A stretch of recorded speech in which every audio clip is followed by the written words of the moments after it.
Hello and welcome back. And today we have Six Thinking Hats. This is a great book by Edward de Bono, and it's about decision making.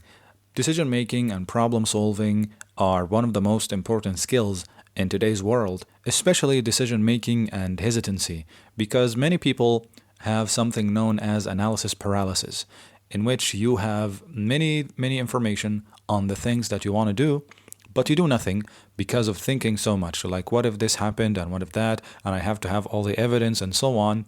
And on the other hand, people making decisions left and right, and they don't have enough information or don't know how to make the proper decision. This book is here to try to give you a guide on how people think and how should you make a proper decision.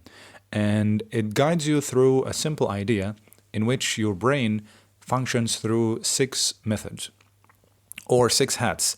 You wear them while you think. They are, in order, the white hat, the yellow hat, the black hat, the red hat, the green hat, and the blue one. All right? How do they function and how to use them to make a proper decision? Let's try to figure them out. The first one is the white hat, which is responsible for information and facts. This is a hat or method of thinking you use when you try to gather information. When you make a decision on something, you have to know all the ins and outs of this thing. This is the white hat. The second one is the yellow hat. It's for brightness and optimism, or the good thing, the advantages of this side. If you are considering to buy something, for example, or to whatever choice you want to make, what are the advantages, the good thing on it? And so, consequently, you have the black hat, which of course signifies darkness and the negative side, the disadvantages, the weaknesses of the thing that you want to have or do or decide. Next, we have the red hat, which simplifies or exemplifies your feelings. And how do you feel on this, your intuition or your hunch? How do you feel on a certain subject? And the fourth one is the green hat, or the fifth one, yes, the green hat, which is for creativity and other ideas and solutions for the problem that you have. And the last one is the blue hat, which guarantees applying all the hats at the same time and getting the best decision and the best result. So how to use the six thinking hats into making a decision? Let's say, for example, I want to buy a phone and I want to have the best flagship phone, and I have to decide between Apple and Samsung, between iPhone and a Samsung phone. So the first thing I do, I try to gather all the information. I try to wear the white hat and gather all the information. I know the price, I know the specs, I know all the details that I have. I watch some reviews and I ask people to get as much information as I want or as I need to make an informed decision. But information are not enough. I move to the second hat, which is the yellow one, the advantages. I look, for example, at the cameras, which one has the best camera or the best sound or the best display, the best design, the best battery, and I look at the advantages for each one and I see which one do I lean towards the most.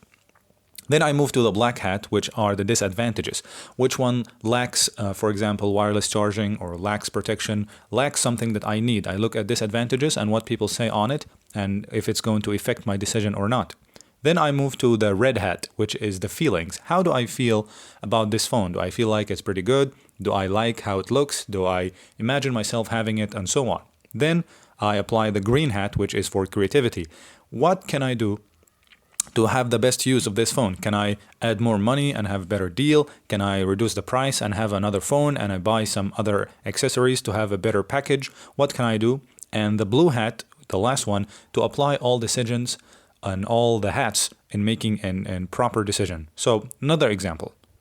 Marriage is, as you know, a very important decision, and if you are going to make that decision, you have to apply this method. The author tells you some people lean towards one method more than the other. For example, some people like to have all the information. They don't make a decision until they have all the information, and that's why they don't make a lot of decisions. Other people only look at the bright side and look at the advantages, and they don't care and disregard the disadvantages. Others are the opposite. They look at the advantages and the disadvantages, They look at disadvantages and that deters them from making a decision, even though they could have many advantages and they are missing.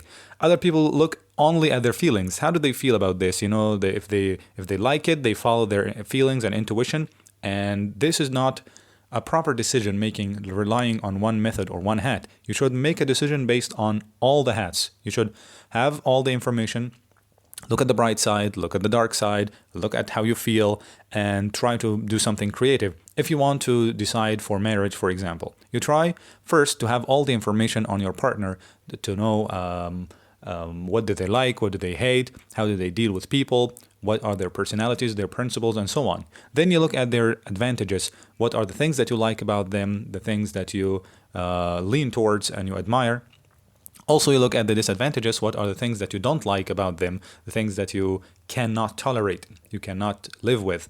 And also you look at how your feelings, right? You gotta ask your intuition and follow your gut feeling. How do you feel about them? Do you feel comfortable? Do you want to stay with them? And then you look onto the green hat, which is creativity. Can you accept some of the things, or can you change something? Can you guarantee that they would change their behavior and so on? And then you apply all these hats together in making a proper decision. I hope that you find this book very informative and you have better decision making and better decisions in your life. And maybe we'll talk on the most important thing that deters from making decisions, which could be in next time. Thank you, and I will see you soon.